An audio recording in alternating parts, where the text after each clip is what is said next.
தெரியாம பண்ண ஒரு செயல், அது உங்க வாழ்க்கையே நாசம் பண்ணிடும். சாமி முன்னாடி நாம தினமும் செய்யற ஒரு தவறு, அது அவங்க அருளை இழக்க வைக்கிறது. இந்த 5 தவறுகள் உங்க வாழ்க்கைய பாதிக்கிறதா தெரியாம இருக்காதீங்க. வணக்கம் நண்பர்களே. நாம எல்லாம் சாமிய கும்பிடுறதுல நம்பிக்கை வைக்கிறோம் பக்தர்கள். ஆனா சில நேரங்கள்ல தெரியாம கூட சில தவறுகளை நாம செய்றோம். இந்த வீடியோவுல சாமி கும்பிடும்போது செய்யக்கூடாத 5 பெரிய தவறுகள பத்தி தான் சொல்லப் போறேன். கடைசி வரைக்கும் பாருங்க. தவறு 1. சுத்தமான உடையமில்லாமல் கும்பிடுவது. பக்தியில் தூய்மை முக்கியம். உடம்பும் உடையும் சுத்தமா இருக்கணும். குளிக்காம அசுத்தமான உடையோட சாமி முன்னாடி போனாலும் நம்ம மனமும் கிளீனாக இருக்காது. இதனாலே மன உடல் தூய்மையோட தான் கும்பிடணும். தவறு 2. வெறும் கோரிக்கைகளுக்காக மட்டுமே கும்பிடுறது. சாமி எனக்கு இது வேணும், அது வேணும்னு மட்டும்தான் பல பேர் கும்பிடுறாங்க. ஆனா நமக்கு ஏற்கனவே கொடுக்கப்பட்ட வாழ்க்கையை நினைச்சு நன்றி சொல்றத மறந்துடுறோம். பக்தி அப்படின்னா உணர்வும் நன்றியுணர்வும் இருக்கணும். தவறு 3. மொபைல் கவனச்சிதறல் கொண்டு கும்பிடுவது. சாமி முன்னாடி போய் நமக்கே தெரியாம போன் பார்க்கிறது அல்லது வேற யாரோட பேசுறது, இது பக்திக்கு துரோகம். சாமியோட நேரம் வெறுமனே ஃபார்மாலிட்டி இல்ல, மனசுல இருந்து முழு கவனத்தோட இருக்கணும். தவறு 4. மற்றவங்களை விமர்சிப்பது அல்லது கம்பேர் பண்றது. நான் ரொம்ப பக்தி பண்றேன், அவர் என்ன பண்றாருன்னு சொல்றது தவறு. பக்தி என்பது ஒவ்வொருவருக்கும் தனிப்பட்ட விஷயம். யாரையும் டிசைடு பண்ண முடியாது.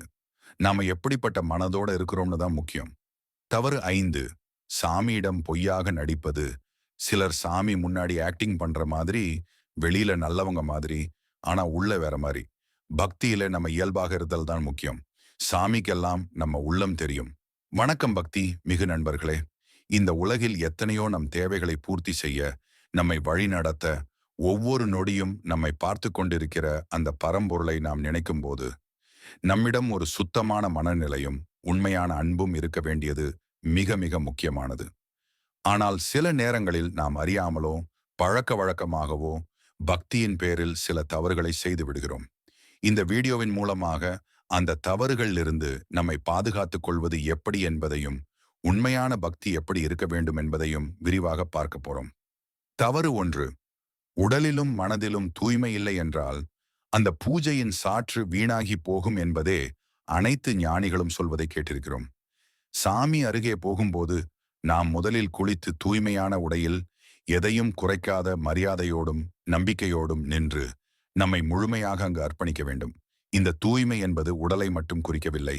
தவறான எண்ணங்கள், கோபம், நம்பிக்கையில்லாத மனநிலை, பாசமில்லாமை, இவை அனைத்தும் உள்ளதானால் பக்தி புனிதமில்லை என்பதை புரிந்து கொள்ள வேண்டும்.